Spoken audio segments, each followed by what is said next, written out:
शिवाय।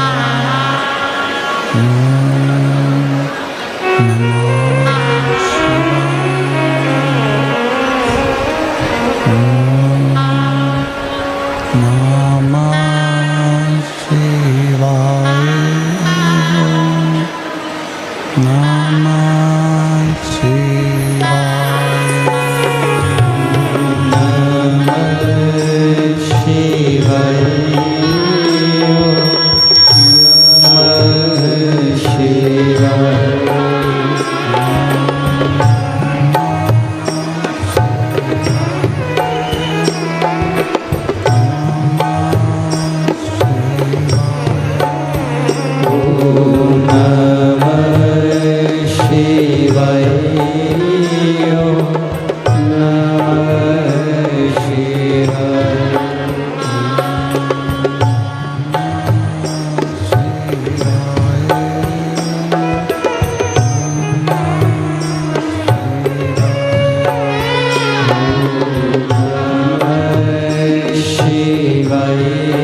शिवाय।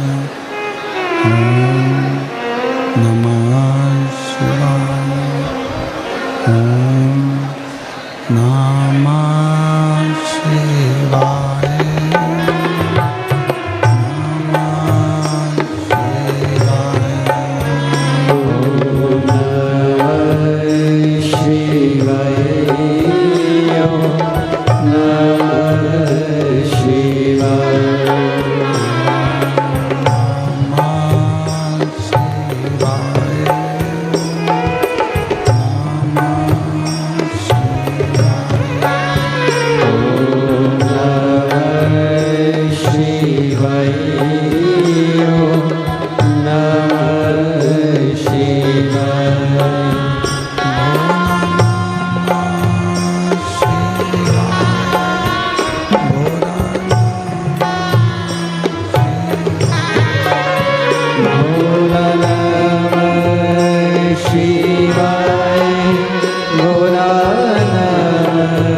विश्वनाथ भगवान की, महाकालेश्वर भगवान की, ओंकारेश्वर भगवान की, अमरेश्वर महादेव की।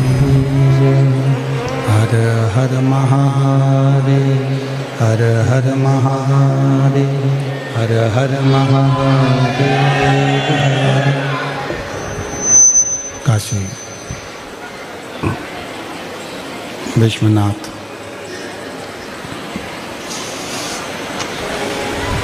ओगरदानी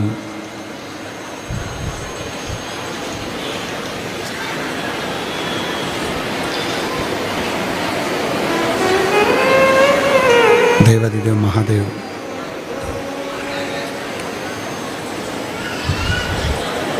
भगवान शिव की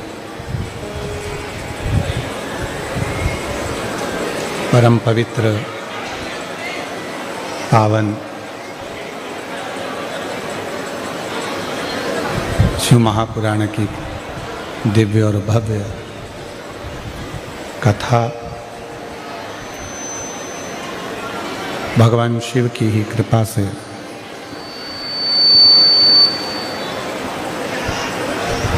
भक्ति की अविरल नगरी गुजरात, जहाँ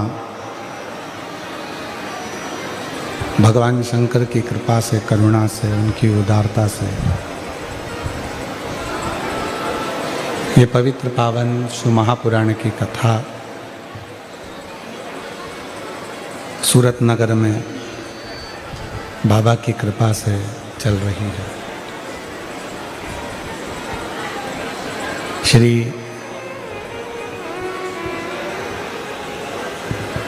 लड्डू गोपाल गौशाला समिति,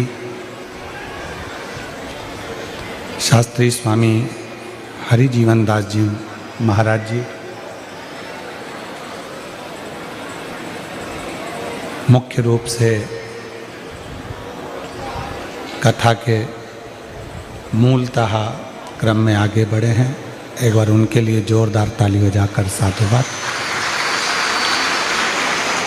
श्री छोटू भाई एकनाथ भाई पाटिल जी, जिन्होंने इस कथा को दिव्यता और भव्यता प्रदान करी है।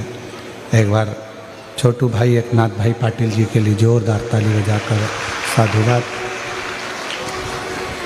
स्वर्गीय मैनेजर मिश्रा, स्वर्गीय रघुवंश मिश्रा जी की स्मृति में श्रीमती उर्मिला देवी, आशुतोष मिश्रा, श्रीमती सीमा मिश्रा, जिन्होंने इस सूरत नगर की दिव्य और भव्य कथा का मुख्य यजमान पद ग्रहण किया। एक बार जोरदार ताली बजाकर साधुवाद कीजिए।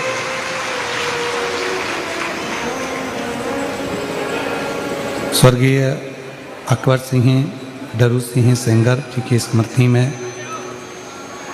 श्रीमती बुद्ध कुंवर जी, श्री लाल सिंह जी सेंगर, सुनील जी सेंगर, मितुल जी सेंगर सूरत गुजरात से हैं, जिन्होंने इस पवित्र पावन माघ महीने की शिव महापुराण कथा का मुख्य यजमान पद ग्रहण किया। एक बार उनके लिए भी जोरदार ताली बजाकर स्वागत, वंदन, अभिनंदन।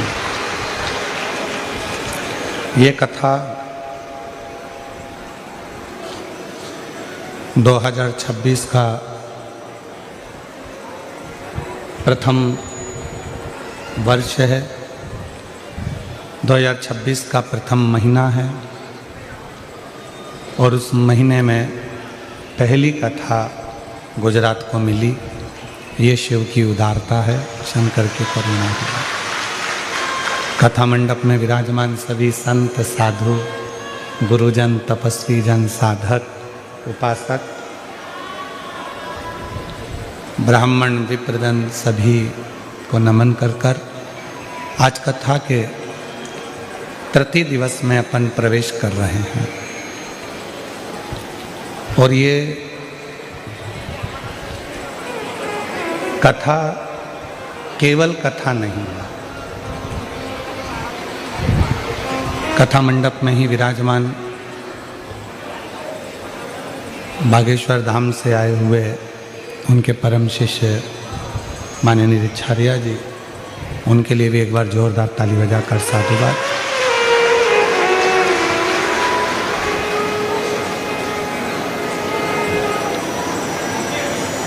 ये केवल एक शिव पुराण की कथा नहीं है,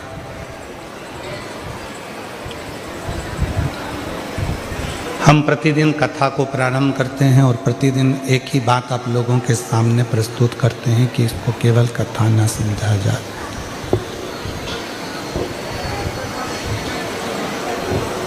इसको केवल कथा नहीं समझना है,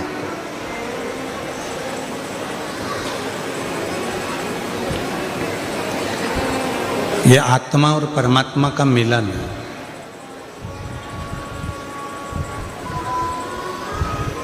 एक शिव भक्त का अपने देवाधिदेव महादेव से मिलन इस शिव महापुराण की कथा के माध्यम से है।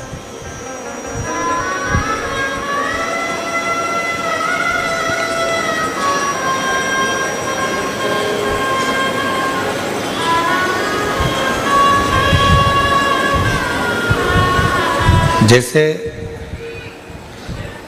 पत्थर को पत्थर से घर्षण किया जाता है तो चिंगारी उत्पन्न होती है।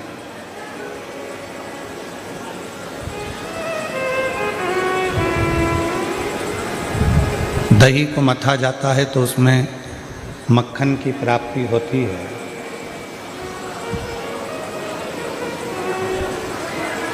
हाथ की हथेली को थोड़ा सा घर्षण करते हैं तो भी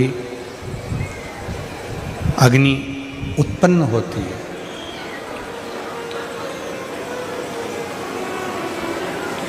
वैसे ही जब ये शरीर भगवान देवाधिदेव महादेव की पवित्र कथा में पहुंचता है और भगवान शिव की पवित्र कथा को जब वो श्रवण करता है, भगवान शंकर की पवित्र कथा का स्मरण करता है, सुनता है, श्रवण करता है,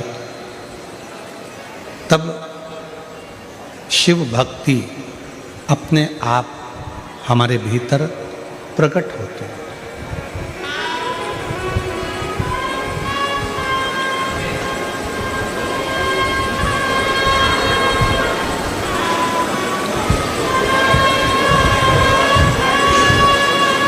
तैतीस कोटि देवता में सबसे सरल अगर कोई देव है तो वो देव अधिदेव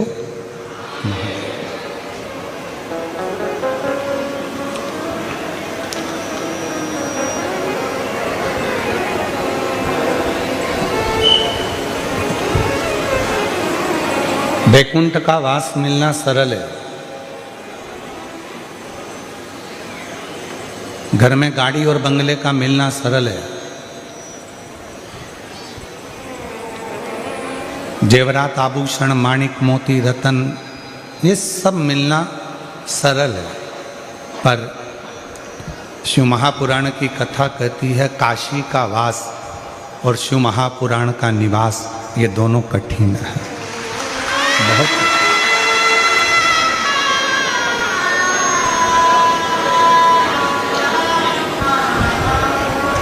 ये दोनों कठिन है। एक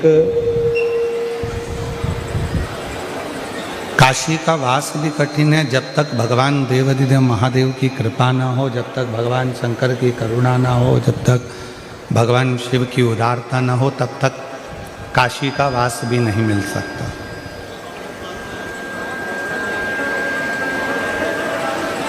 काशी का निवास नहीं मिल सकता। और ये आगे के चल रहा है।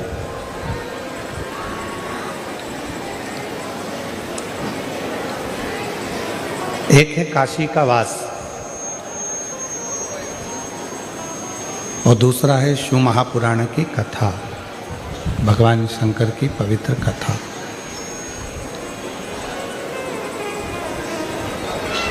गाड़ी मिल जाएगी, बंगला मिल जाएगा, धन मिल जाएगा, दौलत मिल जाएगी, संपदा मिल जाएगी, सत्ता मिल जाएगी, वैभव मिल जाएगा, पर काशी का निवास और शिव महापुराण की कथा, ये दोनों जब तक भगवान शिव खुद आप पर कृपा ना करें तब तक ये दोनों चीज़ें मिल ही नहीं सकती, मिल ही नहीं।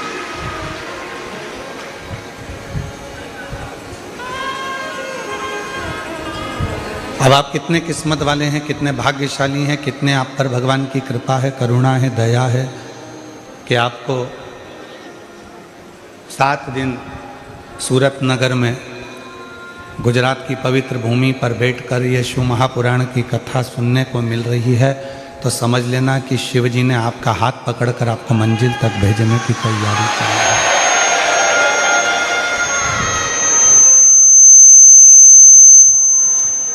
यह शिव की कृपा से, भगवान शंकर की करुणा से, उनकी उदारता से प्राप्त हुआ है। निश्चल कृपा ना करे तो तब कोई, भगवान शंकर अगर करुणा न करें, कृपा न करें तो कोई शिव कथा तक और काशी तक नहीं पहुंच सकता।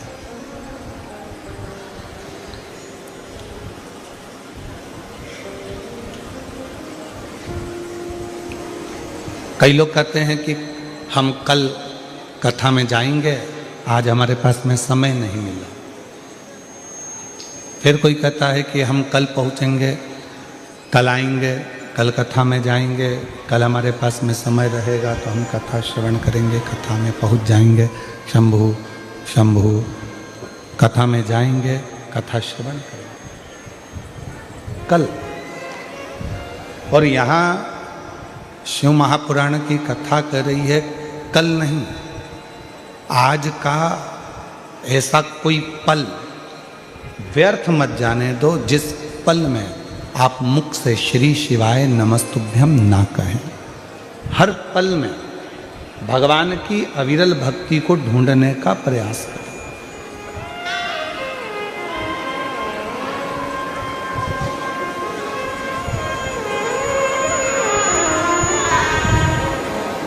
प्रत्येक पल में भगवान को खोजने का प्रयास करो, प्रत्येक पल में भगवान को पाने का प्रयास करो, प्रत्येक पल में शिव को प्राप्त करने का प्रयास करो।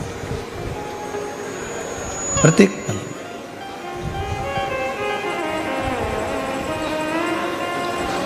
21,600 श्वास मानव के शरीर में से रोज निकलती है प्रतिदिन, और 21,600 श्वास में से ऐसी कोई श्वास जिस श्वास में आप भगवान का भजन कर लेते हो तो समझना कि आपकी जिंदगी सार्थक हो गई। वो 21,600 श्वास में से कोई भी एक श्वास परमात्मा की भक्ति के लिए निकलती है। जैसे 24 घंटे आप बोलते हो, कुछ ना कुछ अपनी भाषा में बात करते हो, परिवार में रहकर कुछ चर्चा करते हो, पर शिवपुराण की कथा कहती है कि 24 घंटे में से कोई एक पल, 24 घंटे में से कोई एक पल हमारी वाणी का, हमारी जिह्वा का ऐसा होता है जिस पल में, जिस वाणी में सरस्वती हमारी जिह्वा पर विराजमान होती है।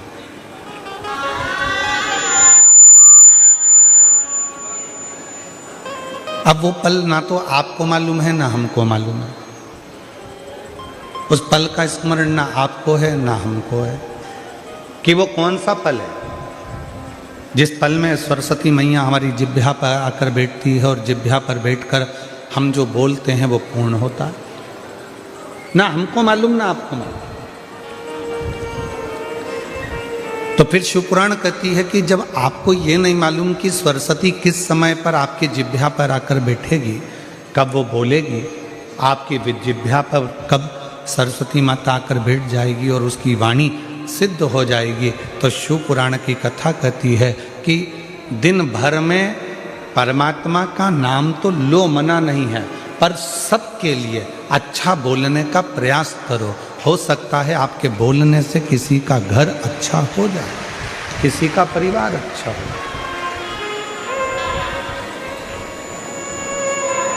हो सकता है।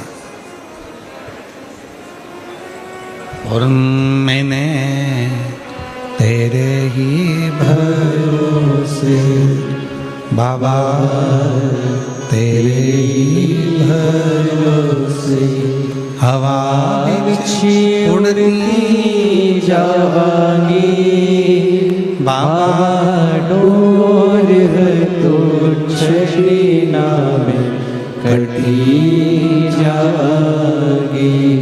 भोले मेरी पतंग, शंभो मैं तेरी पतंग, हवा बिछी उड़ती जावांगी बाबा, डोर है तो छड़ीना में कटी जावांगी। सरस्वती हमारे जिह्वा पर, हमारे मुख पर 24 घंटे में से एक बार एक क्षण के लिए आती है। जब हम वो वाणी में कुछ ना कुछ बोलते हैं तो सरस्वती सिद्ध होकर कुछ कह जाती है, कुछ बोल जाती है।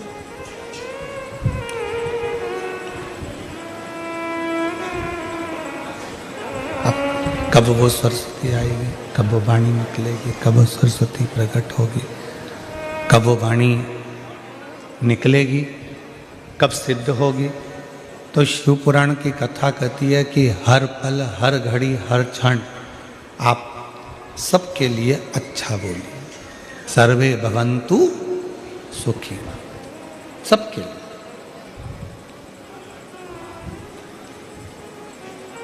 कोई जरूरी नहीं है कि आप किसी से पूछोगे कि तुम कैसे हो। अपने वाले से पूछोगे कि तुम सब कैसे हो, दूसरे से भी तो पूछ सकते हो कि तुम सब कैसे हो।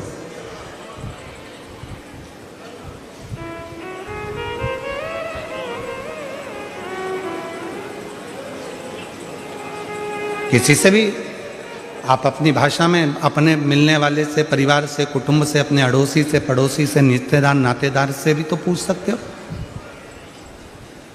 तो कि तुम कैसे हो।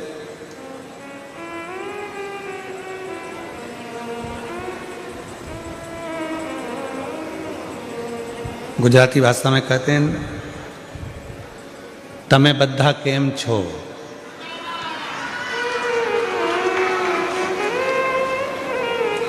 कोई जरूरी नहीं है कि हम हमारे परिवार वालों से पूछेंगे कि तुम कैसे हो। अपने पड़ोस को, अपने अड़ोस में रहने वाले, अपने पड़ोस में रहने वाले, अपने कोई मोहल्ले में, कॉलोनी में, सोसाइटी में रहता है, उसको आपके दवा आप मत दो, उसको धन, आप उसको पैसा भी मत दो, नहीं चाहिए, परंतु इतनी प्रेम की वाणी तो बोल सकते हो ना कि तुम कैसे हो।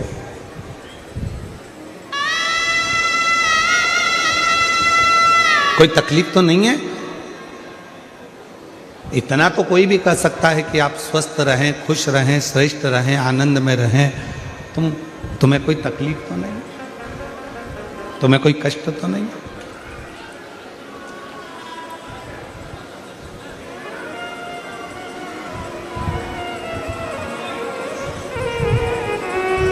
चिल्ला चिल्ला कर लोग कहते हैं विश्व का कल्याण, धर्म की, अधर्म का, प्राणियों में विश्व का कल्याण।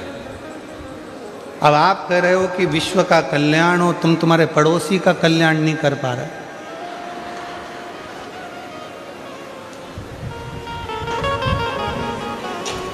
अपना कल्याण कर पा रहे हो, केवल अपना। अब इस कथा में ही देख लो ना, तुम दूसरी जगह तो जाने दो। खुद की पत्नी होगी, चल आगे बैठ, आगे बैठ, आगे बैठ, आगे बैठ, और पड़ोस वाली बेचारी बूढ़ी माँ हाथ जोड़ कर कह रही है छोरा मुझे आगे बिठा दे। कहाँ व्यवस्था करूं, कैसे व्यवस्था करूं? नहीं है व्यवस्था, जब अब चिल्ला चिल्ला कर कह रहे हैं विश्व का कल्याण हो। और जब विश्व के कल्याण की बात आती है तो सबसे पहले व्यक्ति अपना कल्याण देखता है, क्या अपना हो रहा है कि नहीं हो रहा है, अपने को लाभ मिल रहा है कि नहीं मिल रहा, अपने को फायदा मिल रहा है कि नहीं मिल रहा, पहले वो देख। पर 33 कोटि देवता में केवल एक देव अधिदेव महादेव ऐसे हैं जो विश्व कल्याण की कामना करते हैं। उन्होंने जहर पिया, अमृत दिया, अमृत देवताओं को दिया और खुद जहर पिया। पार्वती मैया ने पूछा था कि यह जहर पीना जरूरी है? शिव जी कहने लगे अगर ये जहर मैं नहीं पीऊंगा तो ये पूरी पृथ्वी जलकर भस्म हो जाएगी और विषैली हो जाएगी। विश्व का कल्याण करने के लिए मुझे ये जहर पीना पड़ेगा। अगर मुझे विश्व का कल्याण करना है तो ये जहर पीना जरूरी है और ये जहर मुझे पीना पड़ेगा।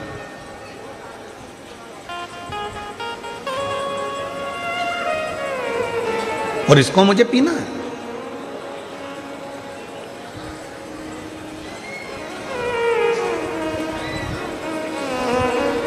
पर एक निवेदन और करूं इस व्यासपीठ से, दुनिया के लोग भले कहते हों अपने अपने कल्याण की बात करें, मना नहीं है, पर एक पूरे घर में,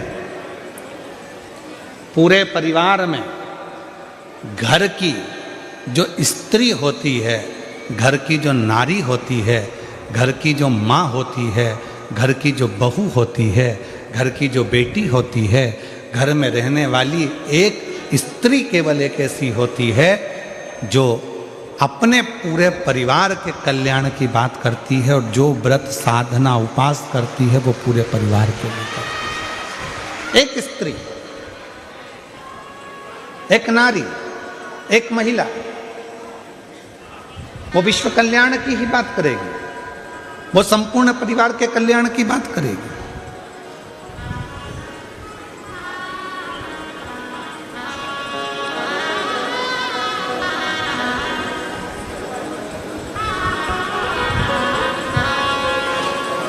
और शंभु शरणे पड़ी मांगू घड़ी रे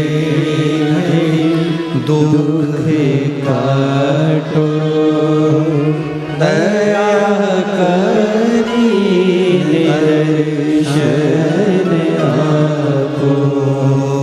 शंभु शरणे पड़ी मांगो घड़ी रे घड़ी दुख काटो दया करी केवल एक देवाधिदेव महादेव ऐसे हैं, भगवान शंकर वो गढ़दानी त्रिकालदर्शी कैलाशी अविनाशी शिव ऐसे हैं जो विश्व कल्याण की कामना करते हैं। जहर मैं पी रहा हूँ, क्यों? पूरा विश्व आराम से जिंदगी जी सके, इन सबको अमृत प्राप्त हो सके। गले में सर्प मैं धारण कर रहा हूँ क्योंकि दुनिया के लोग इस सर्प को अपने घर में नहीं रख सकते। गंगा मैं धारण कर रहा हूँ क्योंकि ये दुनिया के लोग इस गंगा को पहचान नहीं पाएंगे, इसलिए इसको अपने मस्तक पर रखना जरूरी है।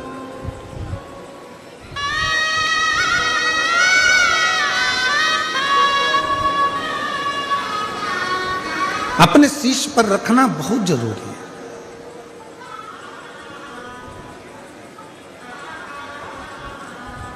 और किसका उद्धार मेरे शंकर भगवान ने नहीं करा?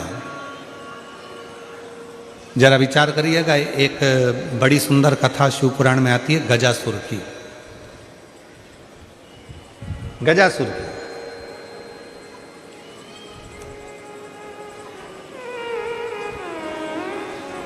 गज का मुख है, मनुष्य का शरीर असुरों वाला है।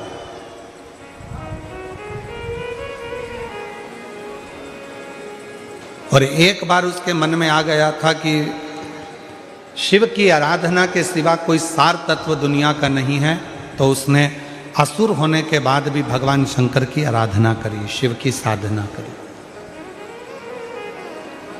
शिव साधना में डूबा वो, भगवान शंकर की आराधना में डूबा वो गजासुर।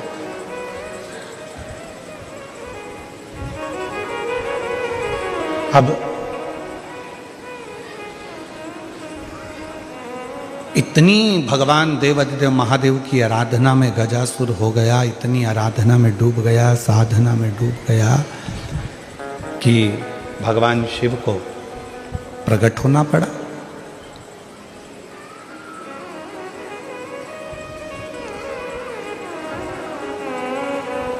कितना सुंदर कहा है किसी ने, स्कंद पुराण में वर्णन मिलता है कि किसी भी देवता को अगर प्रसन्न करना है, भगवान नारायण को प्रसन्न करना है, ब्रह्मा जी को प्रसन्न करना है, इंद्र को प्रसन्न करना है, तो बहुत तप साधना व्रत करना पड़ेगा, तब जाकर भगवान ब्रह्मा, विष्णु, इंद्र, गरुण, वरुण, अरुण ये सब बहुत तप साधना के बाद प्रकट होते हैं।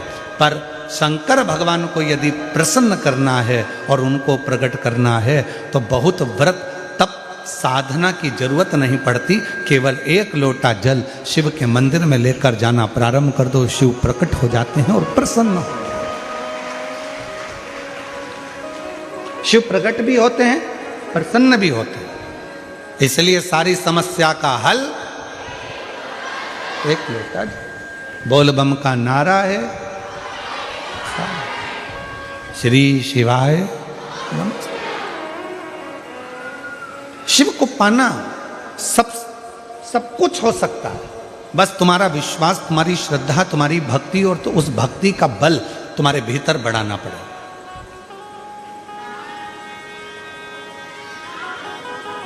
तुम्हारा बच्चा स्कूल में पढ़ता है?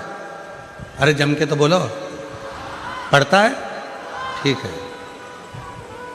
उसके दोस्त भी स्कूल में पढ़ते हैं? जो स्कूल में पढ़ने वाले बच्चे हैं वो उसके दोस्त होंगे, वो भी स्कूल में पढ़ते हैं। अब तुम्हारे बच्चे के नंबर मान लो कम आए और उसके दोस्त के नंबर ज़्यादा आ गए, तो इसमें गलती किसकी है? टीचर की, प्रिंसिपल की, स्कूल की, कि तुम्हारे बच्चे की? अपने बच्चे की गलती है। क्यों? अच्छी पढ़ाई नहीं करी होगी, याद नहीं करा होगा, लिखा नहीं होगा, अध्ययन नहीं करा होगा, इसलिए उसका नंबर कम आया। टीचर की गलती नहीं है। टीचर ने तो एक जैसा पढ़ाया, स्कूल में सब बच्चों को बिठाया, सबको अध्ययन कराया, सबको लिखाया, सबको होमवर्क दिया, सबको घर से लिखने के लिए बुलाया।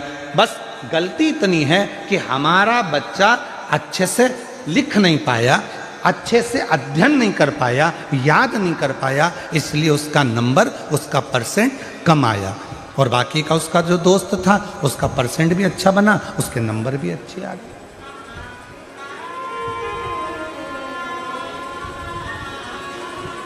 अब टीचर को तो आप दोष नहीं दे सकते, स्कूल को तो आप दोष नहीं दे सकते, प्रिंसिपल को आप दोष नहीं दे सकते। गलती बच्चे की है कि अच्छे से अध्ययन नहीं करा। परसेंट कब अच्छे नहीं आते? जब वो अच्छे से पढ़ता नहीं है, ध्यान नहीं देता है, अध्ययन नहीं करता, इसलिए उसका परसेंट घट जाता है। बस ये बच्चे की कथा नहीं, ये अपनी कथा है। अपन भी एग्जाम देने के लिए संसार सागर में आए हैं। जितना जितना मन लगाकर कर्म करेंगे, अच्छा कर्म करेंगे, अच्छा अध्ययन करेंगे और अच्छे से एग्जाम देंगे और सब अच्छे कर्म के साथ में लिखते हुए चलेंगे, तो निश्चित है भगवान का इसमें कोई दोष नहीं होगा। परसेंट लाना हमारे हाथ में है, परमात्मा तो कॉपी चेक कर कर रिजल्ट बना दे।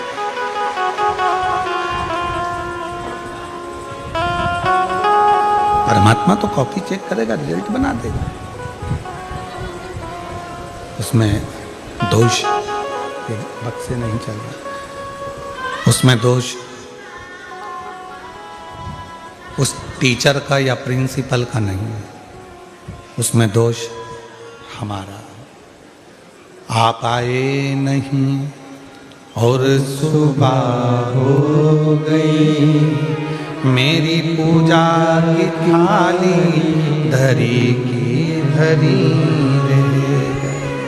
आप आए नहीं और सुबह हो गई, मेरी पूजा की थाली धरी रे। ये आवाज यहाँ बड़ा रिटर्न में लग रहा। आप आए नहीं और सुबह हो गई, मेरी पूजा की थाली धरी गई। आप आते नहीं, अपराध बताते नहीं। आप आए नहीं, अपराध बताते नहीं। मेरी प्रार्थना में कौन सी कमी रह गई। आप आते नहीं और सुबह हो गई, मेरी पूजा की थाली धरी। ऐसी कौन सी प्रार्थना में कमी रह गई है जो परमात्मा आप आते नहीं हो? कमी किस में? हम में। भगवान में कमी नहीं है, भगवान तो तुरंत तैयार बैठा है। देखिए 33 कोटि देवता में केवल एक देव अधिदेव महादेव ऐसे हैं जिनके दरवाजे पर नंदी बैठा हुआ। बोलो बोलो, सही है कि गलत है? मतलब और माँ जगत जननी दुर्गा भवानी का जब भी दर्शन करोगे तो माँ आद्य शक्ति जगत जननी दुर्गा भवानी काय पर बैठी है? बोलो बोलो, जम के बोलो, शेर पर। गणेश जी के पास में कौन बैठा है? चूहा। कार्तिकेय के पास कौन बैठा है? मोर। मतलब शिव जी का पूरा परिवार एकदम तैयारी में बैठा है, एकदम तैयारी में। बाकी के अन्य सबको निकाल कर देखिए, अपने अपने वाहन किसी के करीब में नहीं होंगे, पर शंकर भगवान के पूरे परिवार का वाहन उनके पास में है। क्यों है? क्योंकि शंकर जी से एक बार पूछा पार्वती ने कि आप नंदी को अपने पास में रखते हो, मैं शेर को अपने पास रखती हूँ, गणेश जी चूहे को अपने पास रखते हैं, कार्तिकेय मोर को अपने पास रखते हैं, इनको अपने करीब में रात दिन रखना अच्छी बात है क्या? शंकर भगवान बोले कि ये संसार में रहने वाला प्रत्येक मनुष्य मेरी औलाद है, संतान है, इसको कब दुख आ जाए इस समय पर ये मुझे पुकारेगा तो मुझे दौड़ कर जाना पड़ेगा, नंदी पर चढ़ कर जाना पड़ेगा। और सुनो पार्वती, तुम जगत की माँ हो, तुम जगत जननी हो, तुम जगदम्बा हो, तुम अम्बा हो, और तुम्हें अगर तुम्हारा बेटा बुलाएगा तो तुम्हें दौड़कर जाना पड़ेगा, दौड़कर जाना पड़ेगा। वो हमारे शैलेंद्र भाई एक बहुत अच्छा भजन गाते हैं महाराज, उनके एक लाइन का स्मरण महाराज।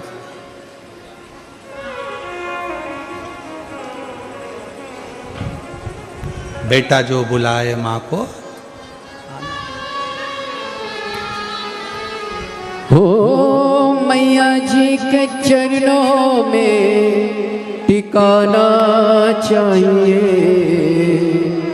बेटा जो बुलाए माँ को आना चाहिए, हो बेटा जो बुलाए माँ को आना चाहिए।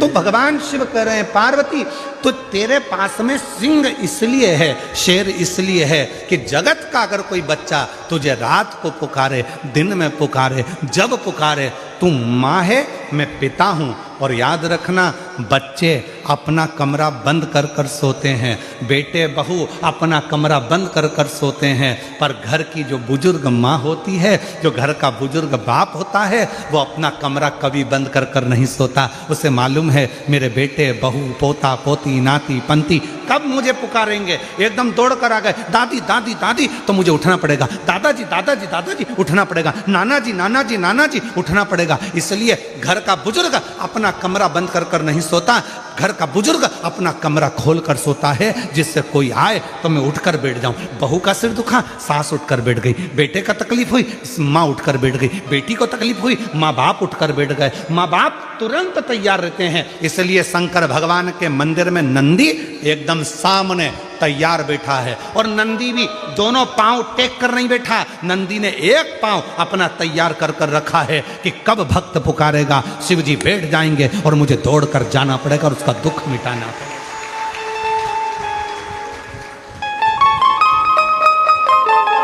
बेटा जो बुलाए माँ को आना चाहिए, हो बेटा जो बुलाए माँ को आना चाहिए, हो मैया जी के चरणों में टिकाना चाहिए।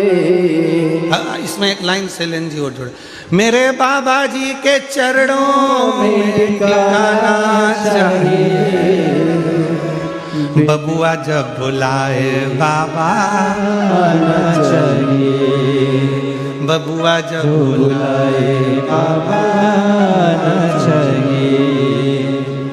प्रेम से बोलो जय माता, सारे बोलो जय शेरा वाली जय माता दी, पहाड़ों वाली जय माता दी, मेहरा वाली जय माता दी। और बेटा जो बुलाए माँ को आना चाहिए। बस इसलिए मेरे शंकर भगवान नंदी को अपने सामने रखते हैं। माँ जगत जननी दुर्गा भवानी से, स्वयं माँ शेरा वाली माता से एक बार माता लक्ष्मी जी ने पूछा, क्यों जगत जननी, हे दुर्गा भवानी, आप दिन रात शेर पर बैठी रहती हो, क्यों? मेरा शेर इसलिए तैयार रखती हूँ कि मेरी बेटी को, मेरे बेटे को ना जाने कौन सा दुख पड़ जाए और मुझे दौड़कर उसका कष्ट मिटाने के लिए जाना पड़ जाए। दौड़कर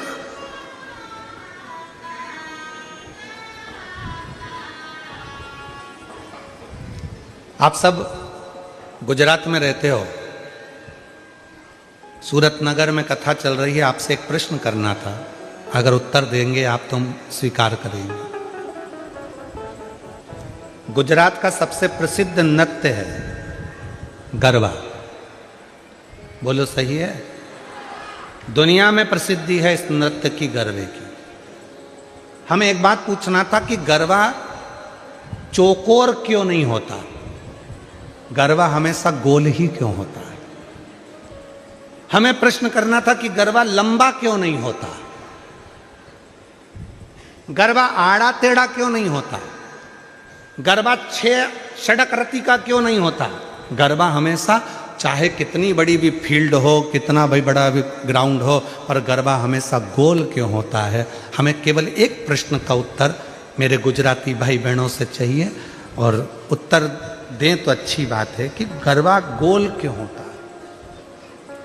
और आप लोग तो करते रहे हो, और बेटा जो बुलाए माँ को आना चाहिए। अब आप लोगों में से कितने लोग गरबे में गए, जरा हाथ उठाओ जरा। नवरात्रि में गरबे में कौन कौन जाता है? सब जाते हो? धरो धरो धरो, रख लो, तुम तो रख लो।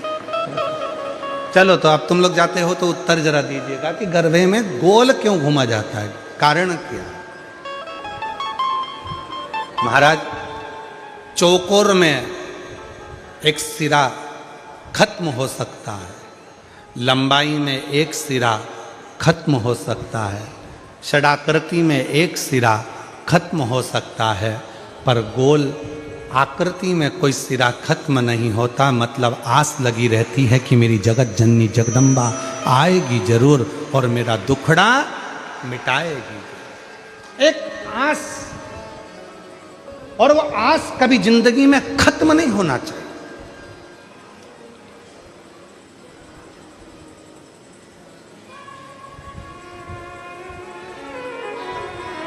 भीड़ में दो चीजें मिलती है, वो आपको भी मालूम है।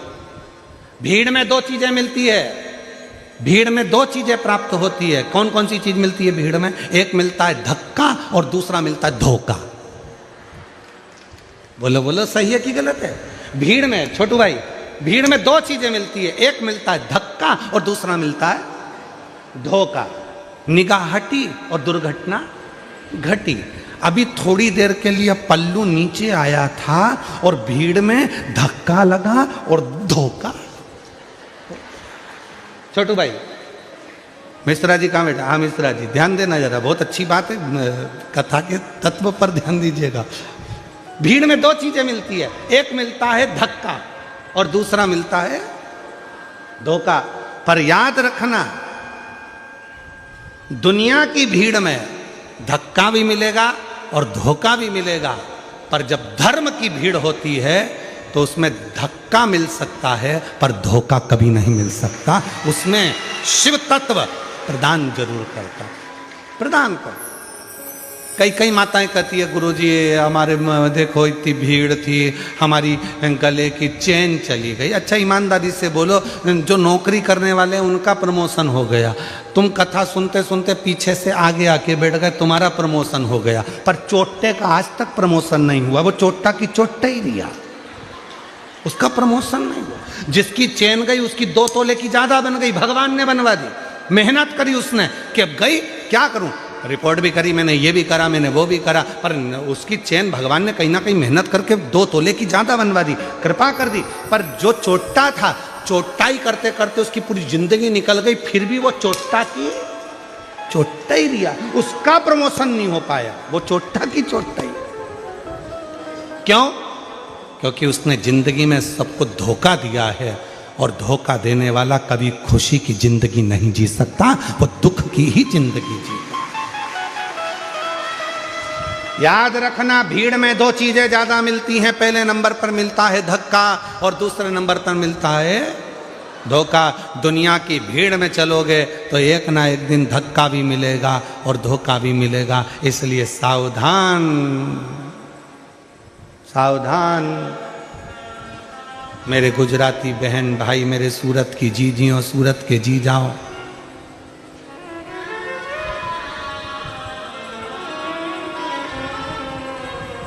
सावधान।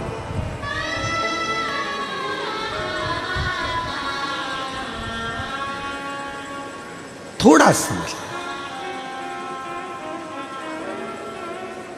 धर्म में धक्का मिल सकता है पर धोखा नहीं मिलता। शिव जी को जल चढ़ाने वाला को कभी धोखा नहीं मिल सकता। श्री शिवाय नमस्तुभ्यम जपने वाले को कभी धोखा नहीं मिल सकता। शंकर भगवान के मंदिर में झाड़ू पोछा करने वाले को कभी धोखा नहीं मिल सकता। और जिसने धोखा दिया है एक ना एक दिन उसको रोते रोते तुम्हारे चरणों में आकर पांव पकड़ना ही पड़ेगा। अगर शिव भक्त के साथ धोखा किया, शंकर के भक्त के साथ अगर धोखा हुआ है तो फिर एक ना एक दिन तुम उसको चरण पकड़ेगा।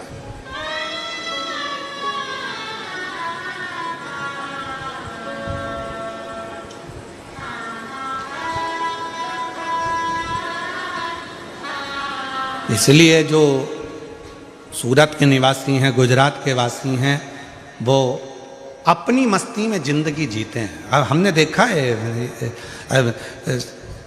यहाँ गरबा करने वाली मेरी बहनों को, मेरी बेटियों को, मेरे बेटाओं को, मेरी जीजियों को, मेरे जीजाओं को भी हमने देखा। वो गरबा पास वाला कैसा कर रहा है उनको मतलब नहीं, वो तो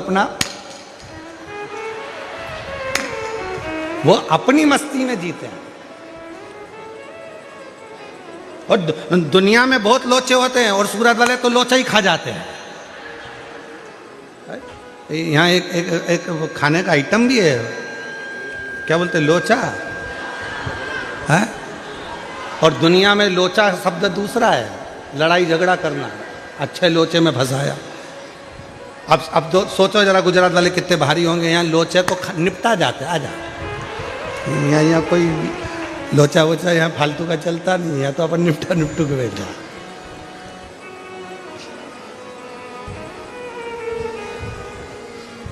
इसलिए महाराज शिव कथा कह रही है, भगवान शंकर का चरित्र कह रहा है।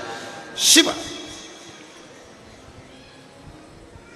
की भक्ति, भजन, स्मरण आप जैसा करेंगे वैसा वैसा भगवान आपके पास दौड़कर आने के लिए तैयार बैठा है। भगवान देरी नहीं कर रहा है, हमारी देरी। एक पत्र है, अच्छा है, देखो। अब कुछ नहीं मिला तो बिंदी के पत्ते पे लिख दिया, ठीक है। खिड़की भी है उसमें।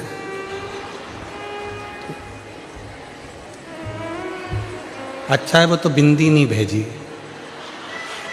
नहीं तो कह देती भैया भाभी को दे देना। हमारी तरफ से संक्रांति चल रही है तो वो संक्रांति में वो मकर संक्रांति के दिन वो 14 आइटम बंटते हैं ना, तो उसमें वो लिख के भेज देती 14 बिंदी है, हमारी भाभी को दे देना, मकर संक्रांति का गिफ्ट। अब उन्होंने पत्र में लिखा,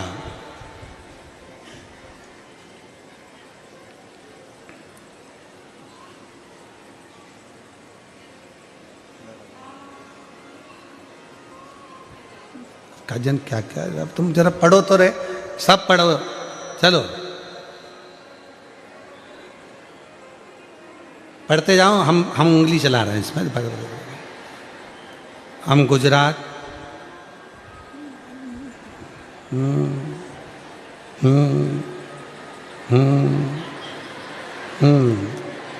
ठीक है। एक समझ में आ गया, गीता बेन और चेतना बेन और मीना बेन और पुष्पा बेन, ओ भाई इतनी बेन, गजब। मेरा मोबाइल नंबर ये है, 4 बेन नंबर 1। मैं अगली साल सूरत कथा में आई थी। हम सब ने हमारे बच्चों की शादी के लिए जो कथा सूरत में हुई थी वहाँ पर प्रणाम कर कर बाबा से विनती करी थी। हम सब ने अपने बच्चों की शादी के लिए, मतलब ये चारों बहनों ने अपने अपने बच्चों की शादी के लिए प्रार्थना करी थी।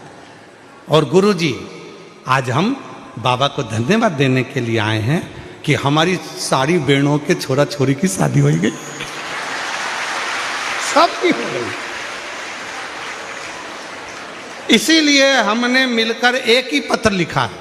ये पत्र तो नहीं है,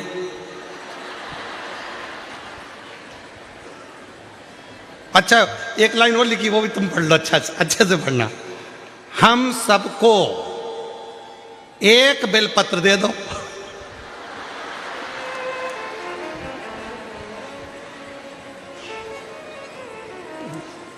अच्छा, आ जाओ, चारों आ जाओ, दूंगा एक ही। आ जाओ।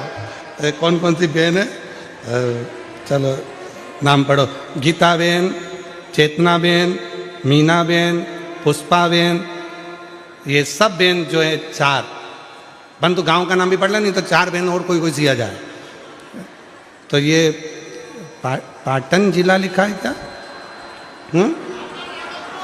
अच्छा, पाटन जिला, राघव, जो भी लिखा है आप समझ गए ना। तो ये चारों बहन जहां बैठी है आ जाए। बहुत अच्छा पत्र है आपका, बड़ी प्रसन्नता हो। शिव कृपा कैसे करते हैं? तो इन बहनों ने पत्र के माध्यम से ये कहा कि हम पिछली कथा में आए थे, बाबा को अपने मन का भाव कहा था, और एक साथ ग्रुप बनाकर हमने जो बाबा से विनती करी थी, हमारे बाबा ने वो विनती स्वीकार करी और हमारे बच्चों का विवाह कर दिया। ये स्वीकृति।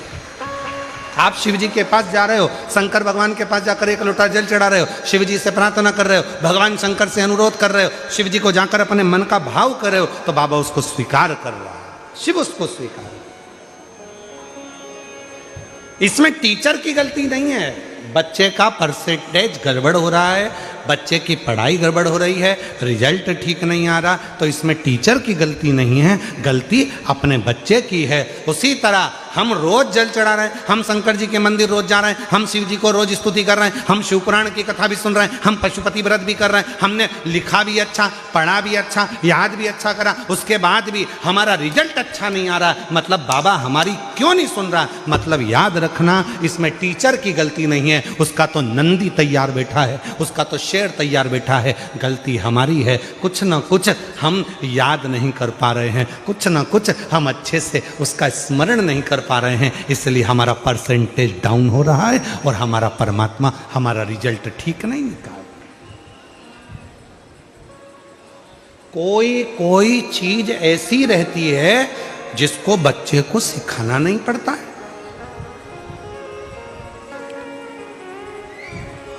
सिखाना ही नहीं पड़ता। कितनी माताएं बैठी हैं जिनके बच्चे कोचिंग क्लास जाते हैं, ट्यूशन जाते हैं, पढ़ने जाते हैं? बोलो बोलो, जल्दी जल्दी हाथ उठाओ। सबके जाते होंगे ना, हमारे बच्चे भी जाते हैं ट्यूशन, उसमें कौन सी दिक्कत बात है? उसमें शर्माना वरमाना नहीं चाहिए हो। सबके बच्चे ट्यूशन जाते हैं, सबके बच्चे कोचिंग जाते हैं। बच्चे को अच्छा पढ़ना है, कोचिंग क्लास जाना पड़ेगा, उसको सिखाना पड़ेगा। लैपटॉप चलाना है तो भी उसको सिखाना पड़ेगा, गाड़ी चलाना है तो भी उसको सिखाना पड़ेगा, मशीन चलाना है तो भी उसको सिखाना पड़ेगा। केवल एक चीज ऐसी है जो बच्चे को सिखाना नहीं पड़ता, वो है मोबाइल।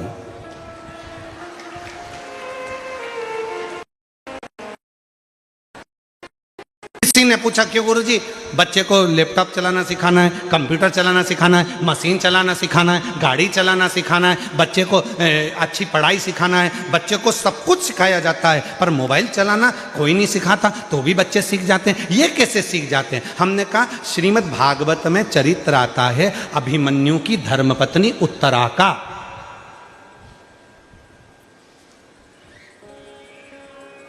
श्रीमद् भागवत में चरित्र आता है कि गर्भस्थ हिरण्यकशिपु की पत्नी जब गर्भ से थी, नारद जी उसको लेकर चले गए थे, इतना सत्संग कराया कि उनके गर्भ से जो बच्चे ने जन्म लिया उसका नाम प्रहलाद हो गया। जो आते से ही भगवान के नाम का एहलाद करा वो प्रहलाद हो गया।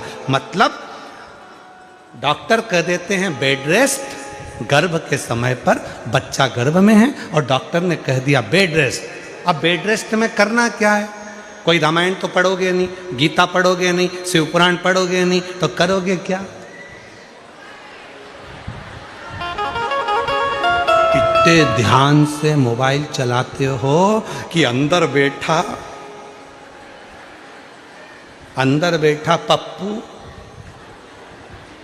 वो पूरी ध्यान लगाकर, तुम सोच रहे हो कि मैं देख रही हूं मोबाइल, नहीं, वो अंदर से देख रहा, पूरा ज्ञान ले रहा है मोबाइल का।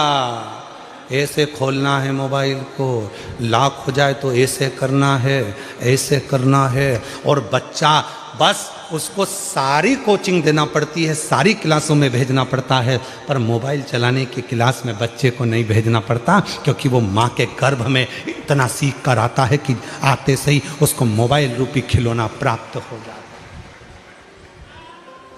चाहिए क्या था? गर्भस्थ नारी को, गर्भस्थ माता को पढ़ना था शिवपुराण, पढ़ना था रामायण, पढ़ना था गीता, पढ़ना था भगवान शिव का नाम, पढ़ना था राम नाम, कृष्ण नाम, शिव नाम, जगत जननी का नाम। परंतु उसने मोबाइल को देख देख कर तो बच्चे को रुचि, आप देखो बच्चे को अगर रोटी खिलाना है तो मोबाइल पकड़ा दो, कपड़े पहनाना है तो मोबाइल पकड़ा दो, चुप कराना है तो मोबाइल पकड़ा दो। कारण उसने गर्भस्थ वही देखा।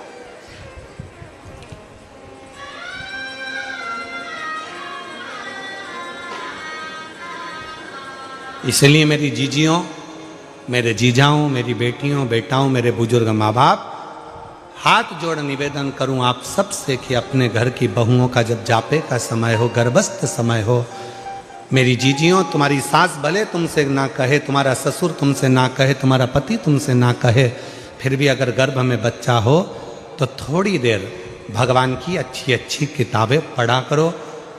हमारे राष्ट्र के सैनिकों का चरित्र पढ़ा करो, राष्ट्र रक्षकों का चरित्र पढ़ा करो, जिससे हमारा बच्चा जन्म ले तो छत्रपति वीर शिवाजी और महाराणा प्रताप जैसा जन्म।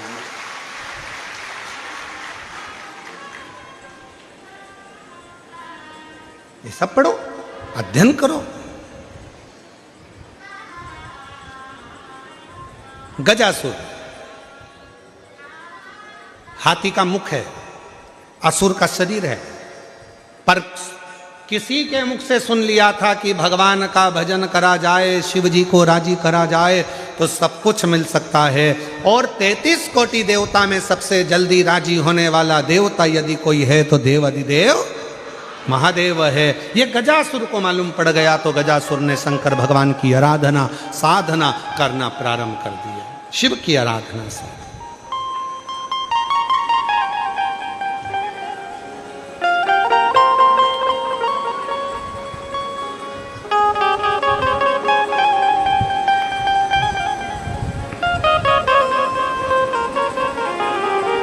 और महादेव नमन चरणों में स्वीकार कीजिए, सबका किया है मेरा भी उद्धार कीजिए, उद्धार कीजिए। हे त्रिपुंडधारी, हे त्रिशूलधारी, हे त्रिपुंडधारी, हे त्रिशूलधारी, चरणों में तेरे बाबा जी पावन है चारों धाम, चरणों में तेरे बाबा जी पावन है चारों धाम। तेरी देव करते वंदना पूजे सीतारा, हो जाए पूरी कामना, हो जाए पूरी कामना। उपकार कीजिए, सबका किया है मेरा भी उद्धार कीजिए, उद्धार कीजिए। हे त्रिपुंडधारी, हे त्रिशूलधारी, सब पर कृपा करता है, जिस भाव से जो पुकारता है उस पर करुणा करता है।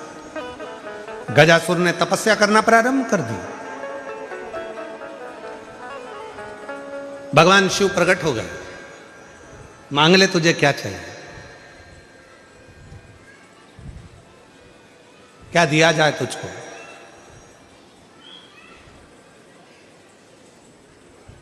गजासुर ने कहा आप कौन हो? भगवान बोले जिसको तूने पुकारा है मैं वही हूं। शिव जी? हाँ, पर मैंने तो सुना था कि आप इतनी जल्दी आते ही नहीं हो। मैंने तो ये सुना था कि आप इतनी जल्दी आते नहीं हो। शंकर भगवान बोले, बुलाने वाले में अगर सामर्थ्यता है और वो दिल से अगर मुझे बुलाता है तो आने में मुझे समय नहीं लगता, मैं दौड़ कर चले आता हूं, दौड़ कर।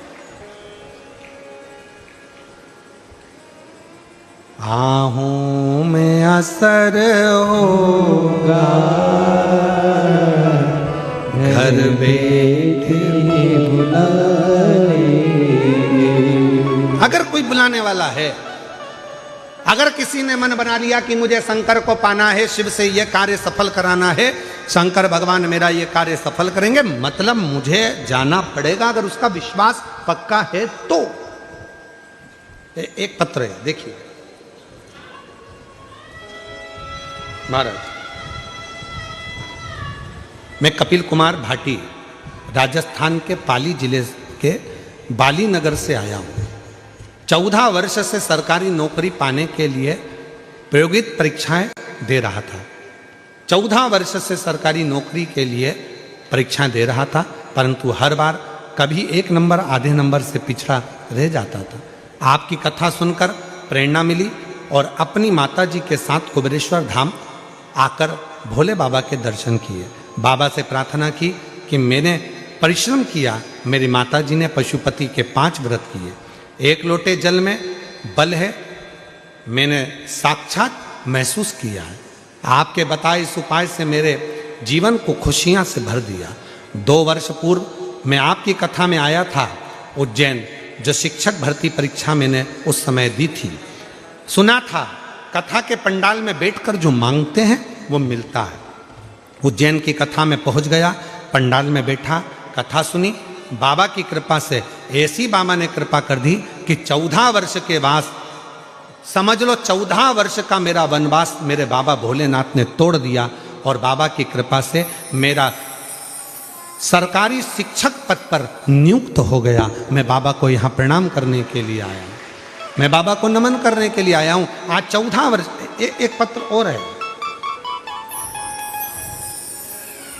मेरा नाम मंजू ओदिच्य है, मैं राजस्थान जिला, अगर जिनके पत्र पढ़ रहे हैं अगर बैठे हों तो आ सकते हैं। मेरा नाम मंजू ओदिच्य है, मैं राजस्थान जिला उदयपुर से रहती हूँ। मेरी उम्र 38 साल की है। मेरी माता ने मुझे आपके बारे में बोला। सीहोर वाले महाराज प्रदीप मिश्रा जी जो कथा में बताते हैं, वो जो उपाय बताएं, उपाय कर, तेरी सारी मनोकामना पूरी होगी। पशुपतिनाथ व्रत, महादेव का व्रत कर, तेरी सारी इच्छा पूरी होगी। मेरे एक पड़ोसी ने भी मुझे बोला, मेरी माता ने भी मुझे वीडियो बताए और व्रत करने का संकल्प मैंने ले लिया। आदरणीय गुरुदेव, मैंने आपके बताए अनुसार पशुपतिनाथ का व्रत किया। फिर जो मैंने 2009 से मैं कई परीक्षाएं दे चुकी थी पर उसमें मुझे सफलता नहीं मिल रही थी। 2022 में पहली बार आपकी कथा पर विश्वास कर कर, पशुपति व्रत कर कर, कथा के पंडाल में बैठकर कथा सुनी और बाबा की कृपा से आज शिव जी की कृपा से मैं माइंस अधिकारी के पद पर नियुक्त हो गई। मैं बाबा को धन्यवाद देने के लिए आई हूं कि मेरी गवर्नमेंट जॉब लग गई। मैं शिव को प्रणाम करने, ये शिव भक्ति है।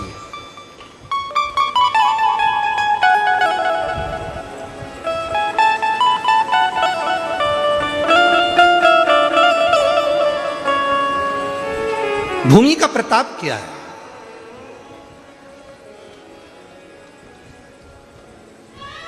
कितना प्रबल प्रताप होगा भूमि का, जरा विचार करिएगा।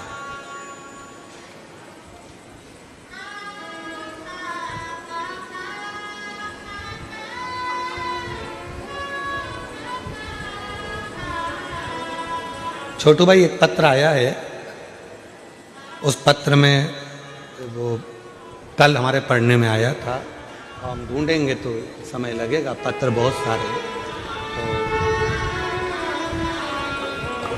उस पत्र में एक बड़ी सुंदर बात लिखी थी सूरत कथा की। कहा, गुरुजी, ये सूरत में जो कथा चल रही है 2026 के जनवरी महीने में,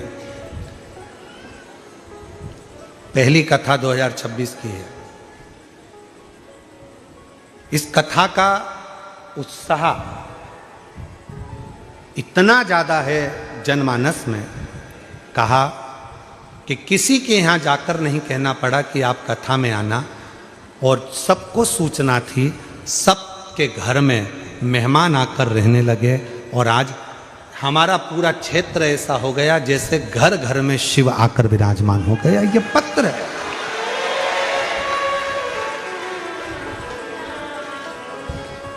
मैं साधुवाद देता हूँ सेंगर जी आपको भी, मैं साधुवाद देता हूँ मिश्रा जी आपको भी, छोटू भाई आपको भी, और महाराज जी लड्डू गोपाल गौशाला के स्वामी जी को भी धन्यवाद देता हूँ। सहजता सरलता से है।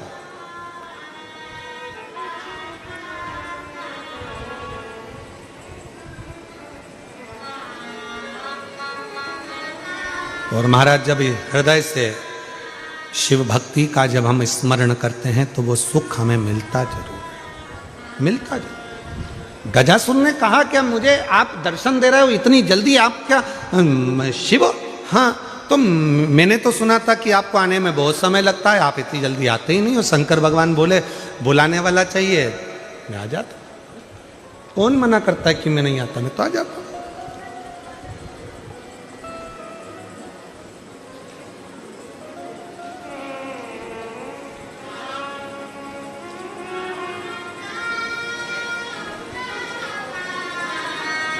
बस उसको जब दिल से आप पुकारेंगे, बुलाएंगे, वो दिल से आपकी ओर दौड़ कर आता है, दौड़ कर।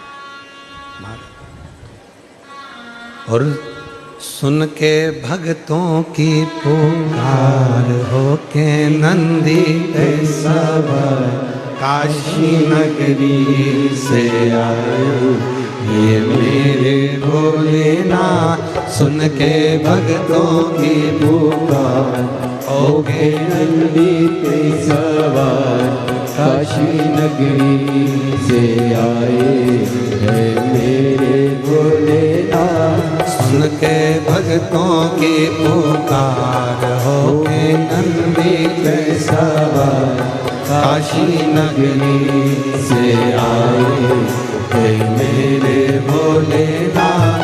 सुन के भक्तों की पुकार हो के नंदी पे सवार काशी नगरी से आए है मेरे भोलेनाथ। बस मीरा माए भोला डमरू बजाए, कैसा निराला भोले रूप सजाए। बस मीरा माए भोला डमरू बजाए, कैसा निराला भोले रूप सजाए।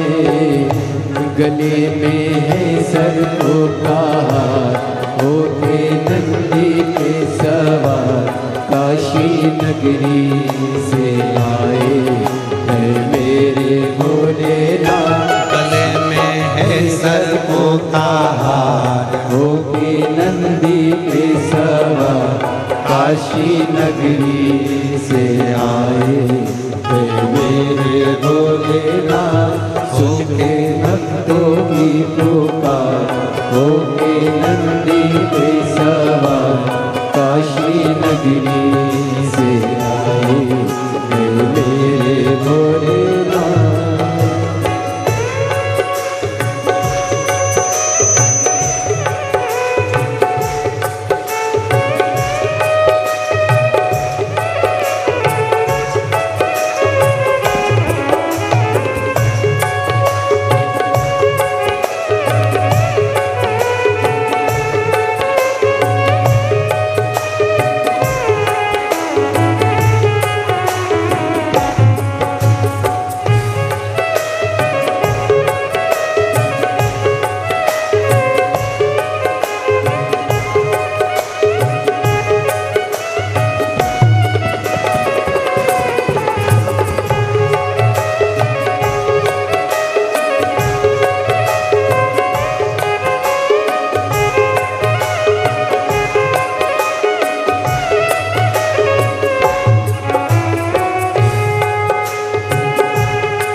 मृगशाला पहने भोले जटाओं में गंगा, चम चम चमकता है माथे पे चंदा। मृगशाला पहने भोले जटाओं में गंगा, चम चम चमकता है माथे पे चंदा। मृगशाला पहने भोले जटाओं में गंगा, चम चम चमकता है माथे पे चंदा। मृगशाला पहने भोले जटाओं में गंगा, चम चम चमकता है माथे पे चंदा। वो गौरा मैया करे सिंगार, ओ नंदी पे सवार, काशी नगरी से आए मेरे भोलेनाथ। मैया करे सिंगार, ओ नंदी पे सवार, काशी नगरी से आए मेरे भोलेनाथ। सुन के भक्तों की